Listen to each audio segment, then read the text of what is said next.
is if you use a bot, you want to make sure that you make it easy for people to actually connect with a human being. And you want to make sure that you have a phone number on your website. I can't tell you how frustrating it is to deal with a chatbot and not even have a way to communicate with a human if I wanted to. This happened recently with, I won't mention their name, but a very big telephone company that is my provider.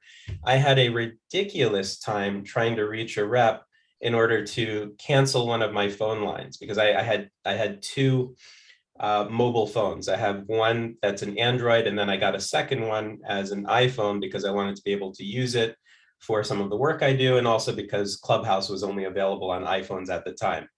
So I got this second line. I had it for maybe another 6 months, and then I wanted to get rid of it. And I went to the website and I tried to communicate with somebody. It probably took an hour in order to get a human being. And then I couldn't even get a phone number out of them. It was just such a horrible experience.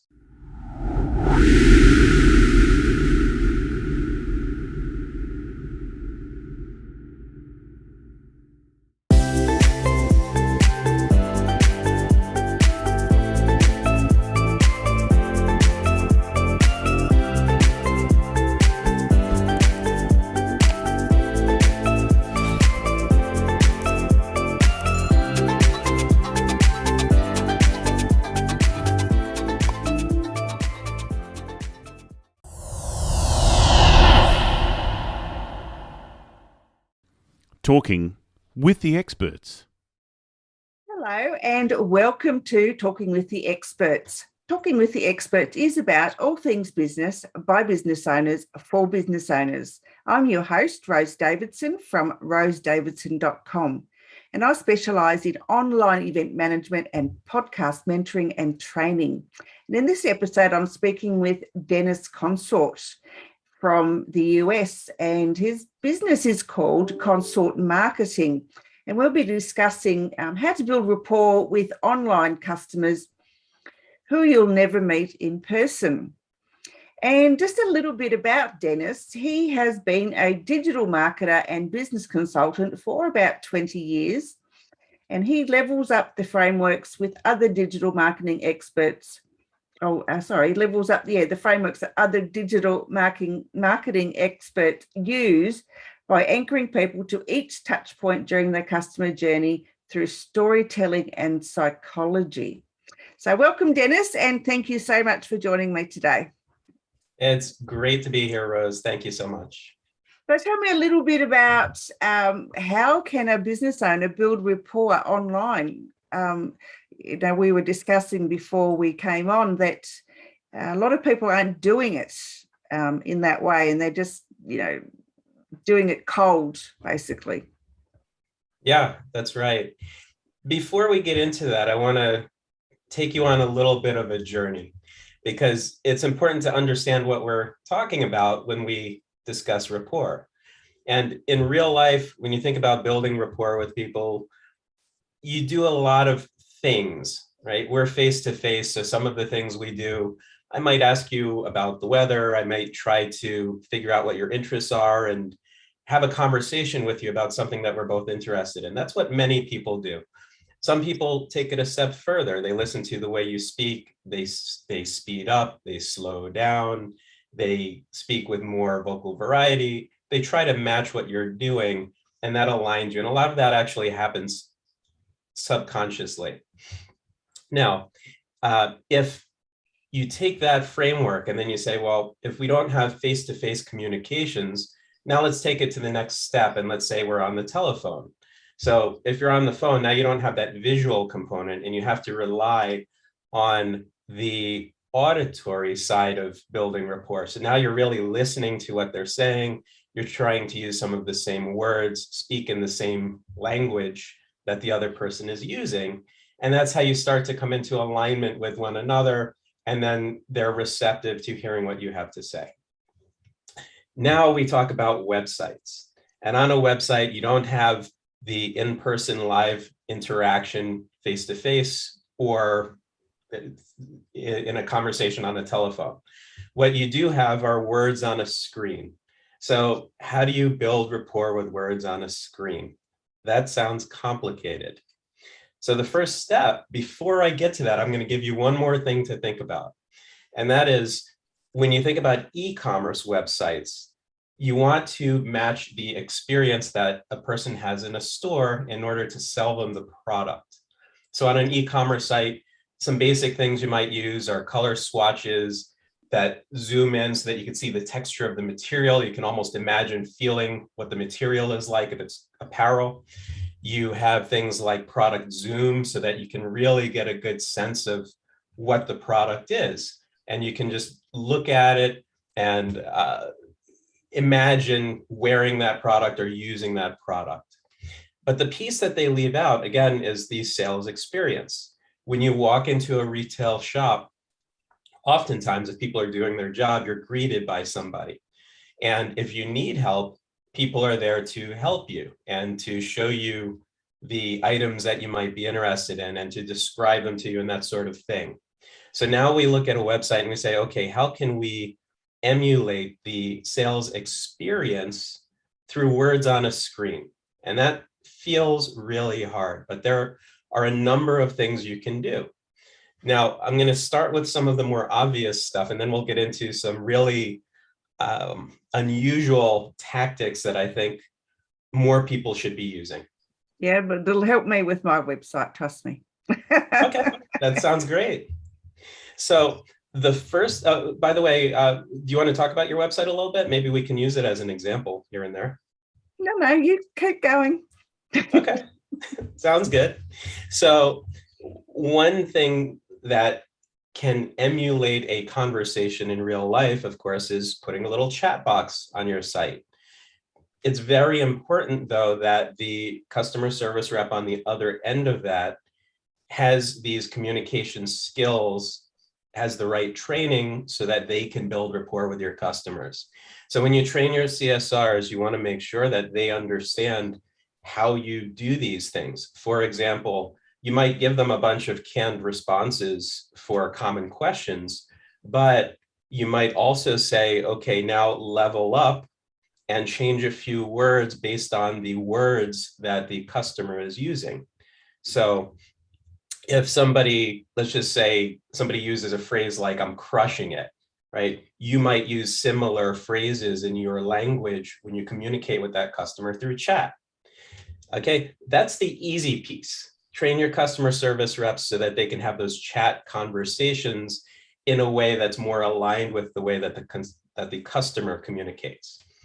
Now we can get into some really cool stuff, okay? Let's first start talking about digital advertising.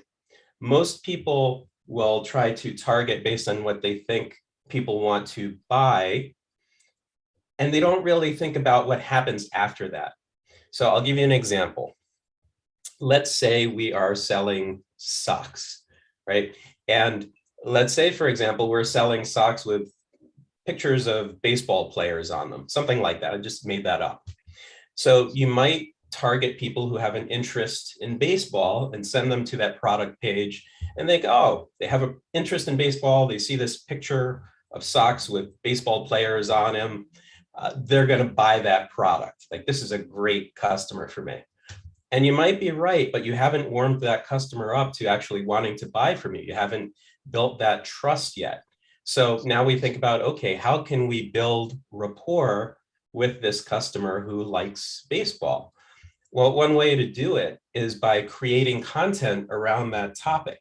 So in other words, if you're selling 50 styles of socks, and some of them have baseball players, others have golf players, others have, I don't know, parakeets on them, and you're targeting those interests, you also want to build content around those interests.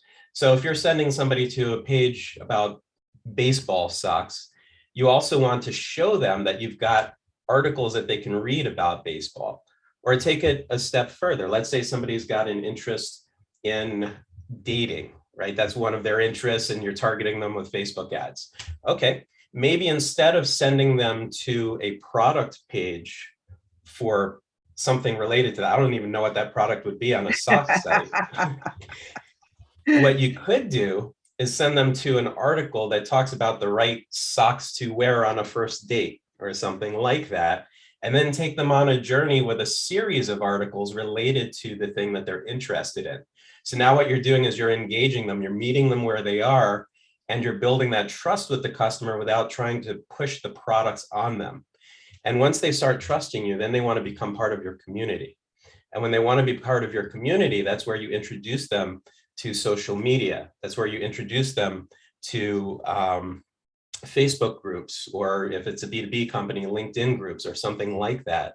And once you introduce them to a community, that's where you can start to engage them in a two-way conversation, just like that chat box.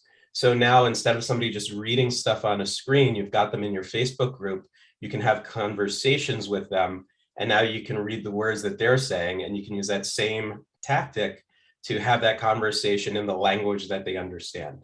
So these are some of the ways that I think about building rapport on a website, and particularly on an e-commerce site.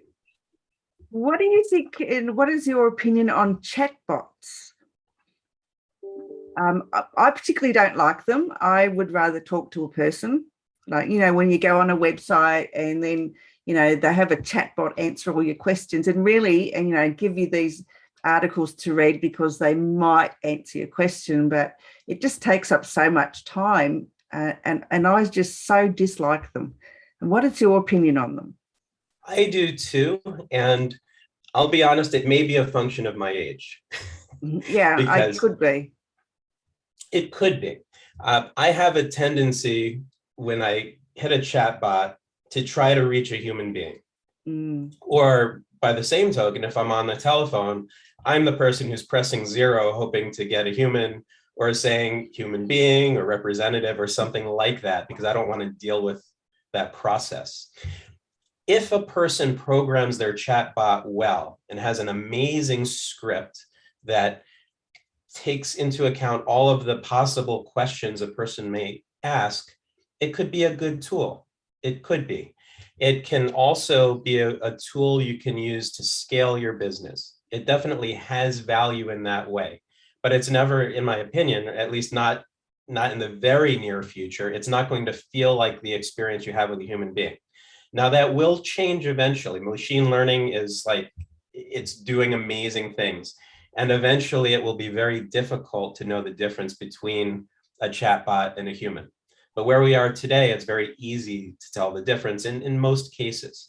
So I would say that today, if you're using a chatbot on your website, you might want to think about at what point you switch to a real live human being on the other end. And I would generally go for sooner rather than later, right? It's a cost benefits analysis. So you want to ask yourself, okay, how much am I saving by using this chatbot so that I don't have to hire a person to answer these calls 24/7, 365? But then you also have to ask yourself, how much am I losing by providing a less than perfect customer experience? And I would venture to say that in many cases, people lose more than they gain. And I'm not saying that that's because of the technology. I'm saying that it's because of the way that it's configured. A tool is only as good as you're able to utilize it. I hope that answers your question. Oh, yeah, absolutely. I absolutely agree. I think, it really bothers me that, you have a specific question that's not in their, facts or their whatever, they give you all these choices, but it doesn't fit whatever it is that you're looking for. And yeah, so, I think it's really hard to think of every single question that a customer might have to program your bot to answer everything. I understand that, but it just annoys me. I hate them. Yeah. Well, the other thing I would say is if you use a bot, you want to make sure that you make it easy for people to actually connect with a human being. And you want to make sure that you have a phone number on your website. I can't tell you how frustrating it is to deal with a chatbot and not even have a way to communicate with a human if I wanted to.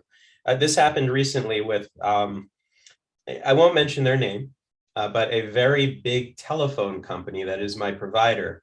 I had a ridiculous time trying to reach a rep in order to cancel one of my phone lines because I had two mobile phones. I have one that's an Android, and then I got a second one as an iPhone because I wanted to be able to use it for some of the work I do, and also because Clubhouse was only available on iPhones at the time. So I got this second line. I had it for maybe another 6 months, and then I wanted to get rid of it. And I went to the website and I tried to communicate with somebody. It probably took an hour in order to get a human being. And then I couldn't even get a phone number out of them. It was just such a horrible experience. So with that in mind, if I had more choices, I would probably just pick a different phone company at that point. So the point is, always think about the customer experience and what it means to lose a customer. We all know that the cost to acquire a customer is much higher than the cost to retain a customer. And so that's something you want to think about with those chatbots.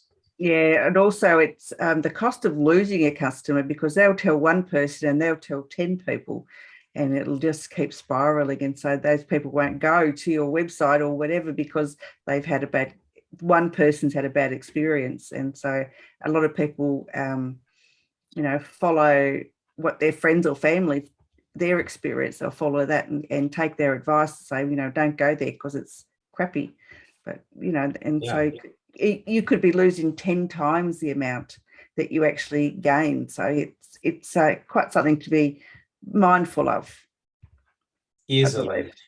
And the other, you're 100% correct. And the other piece of it is human beings, in my opinion, are wired to complain.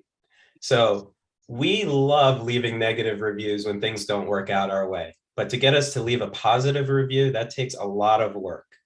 And so when you lose one customer, to your point, when you provide a bad customer experience for one person, that is amplified so much, and you have to do so much for so many other people to make up for it. Absolutely. 100% agree with that. So, having conversational sales, whether it's face-to-face as we are, or just, having a good customer experience by reading and guiding them to other places on your website, how can you then build a funnel that will get them to actually to the point of buying something from you? Very good question. So the first thing you want to do is figure out how to get them onto some sort of list. You can do that at different stages of the funnel. The sooner you can do it, the better. So when you bring somebody to your content where you're talking about those baseball socks, you might want to have some sort of lead magnet that gets them to sign up for an email newsletter. And in fact, if we go back to the original topic of this conversation, imagine you're a sock company and you've got some piece of free content that you can give to people who are interested in baseball. Like, imagine that instead of just, here's our catalog of socks. That's much more valuable to somebody who has that interest than just a catalog of socks. So think about what you can provide to people, what value you can give them to convince them to sign up for your newsletter, to join your social media channel or something else. And then once you have them in that environment, you're able to push more content to them that they would be interested in. And this is where the segmentation really matters. So you want to think about and segment your list according to people's interests, where they came from, the products that they bought or are interested in, and then tailor your content accordingly.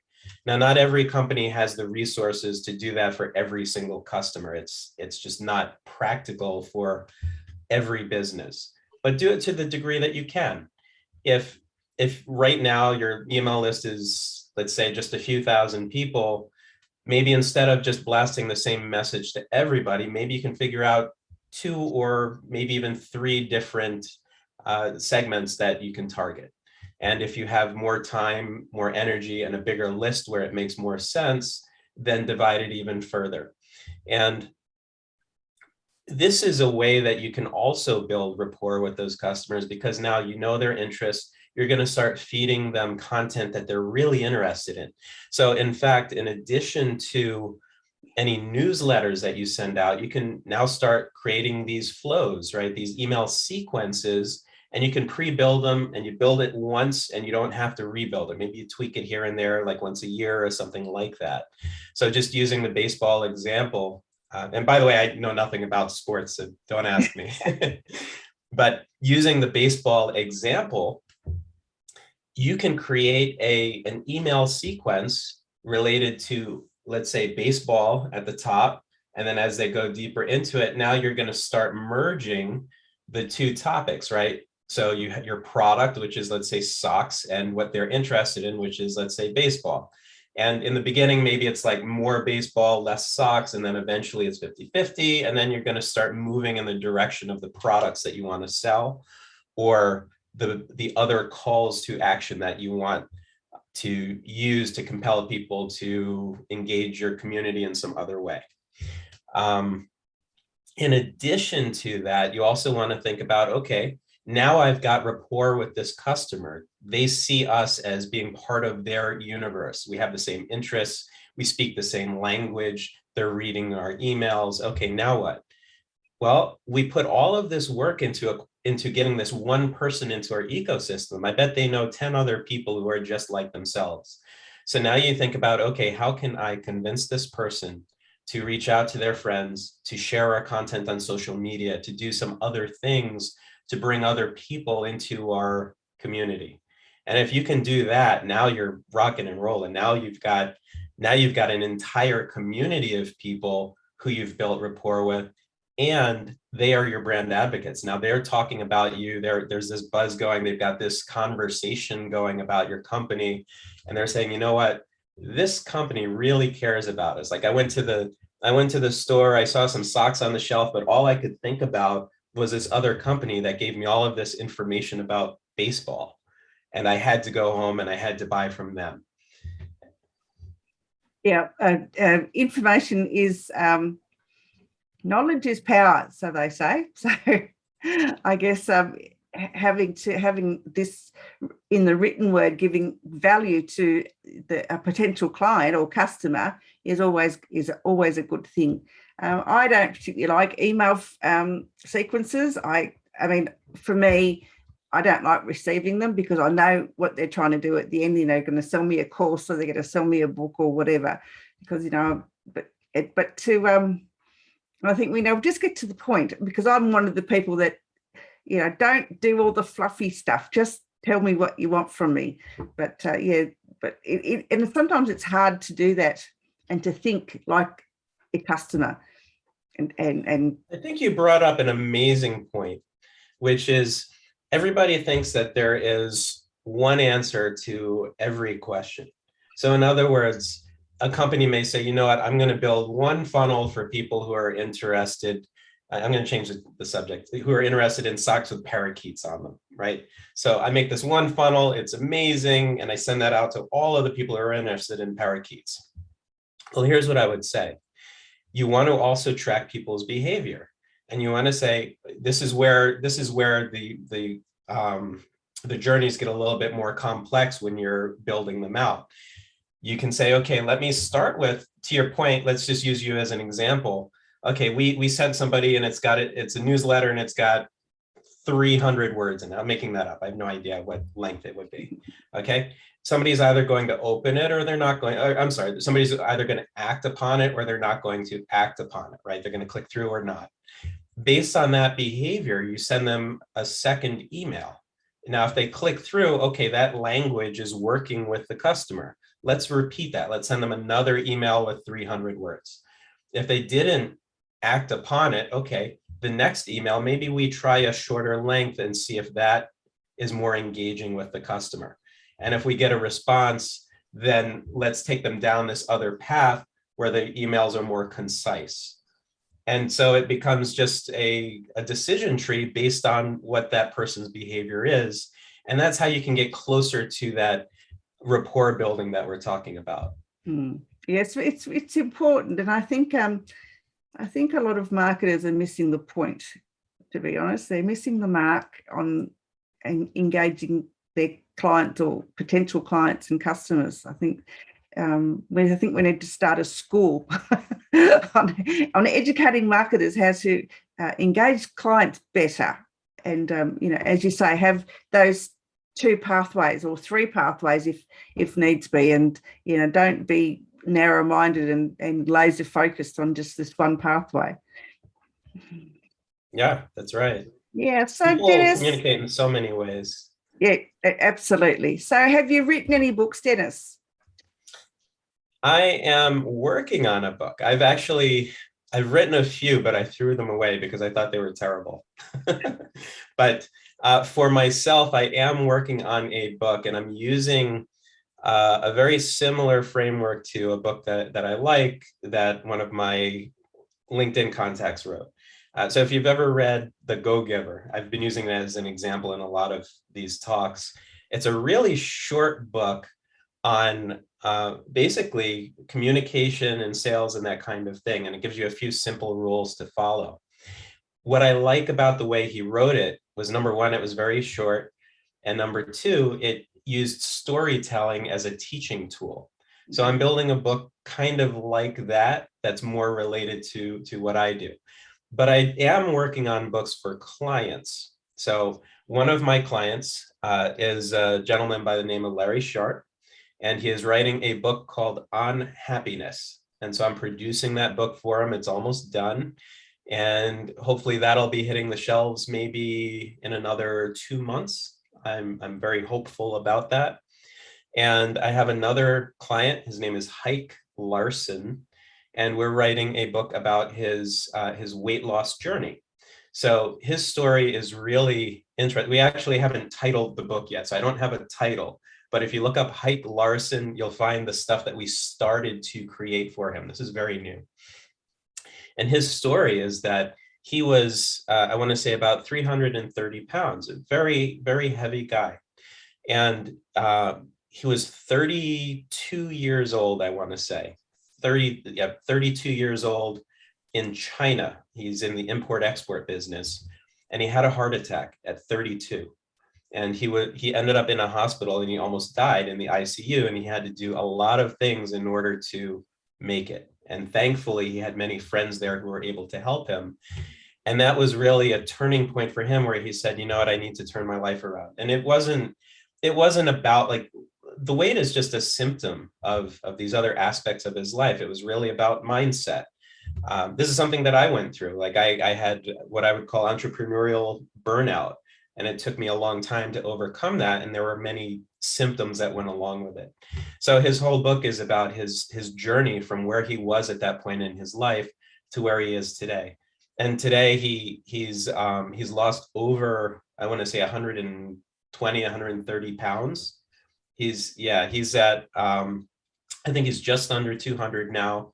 He did his first triathlon, and his whole mission in life is about helping other people to achieve the same things that he's able to achieve. So that's a really exciting book for me. That, and of course, On Happiness. Oh, well, you have to keep in touch and let me know when they're out so I can grab a copy of them. That'd be really, really good. Yeah, that would be amazing. Excellent. Dennis, where can people find you? Best way to connect with me is to go to LinkedIn, look up Dennis Consorte, Consorte. Or you can just go to dennisconsorte.com. I've got a gazillion websites. If you Google me, you'll find me everywhere. If you go to Google News, I've been very fortunate lately. I have a partnership with another website, and we've gotten a lot of press about things related to the Great Resignation and the lockdowns and all of that stuff and how it's impacted the economy. So yeah, easiest way to find me, go to LinkedIn and connect. As long as you're not a spammer, I'll connect with you. Perfectly. And any final words of wisdom, Dennis?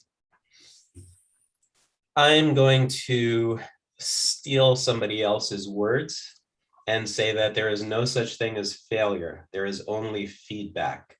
So if you are starting a new business, if you've been struggling with your business, if you're not where you want to be, that's okay. It just means that you've received a lot of feedback that whatever you're doing isn't working exactly right. You take that feedback and you figure out how to do it better. Absolutely. I totally agree with that. Failure is not a word, really. It's an action, and there's no failures, there's only mistakes. That's right. Yeah. And I All have right, made Dennis. lots of mistakes, and I'm Oh, very yes. happy that I Haven't made we all? them.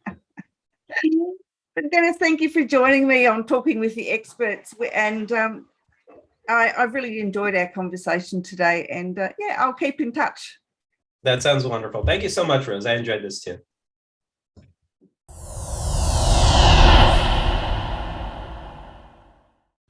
Talking with the Experts.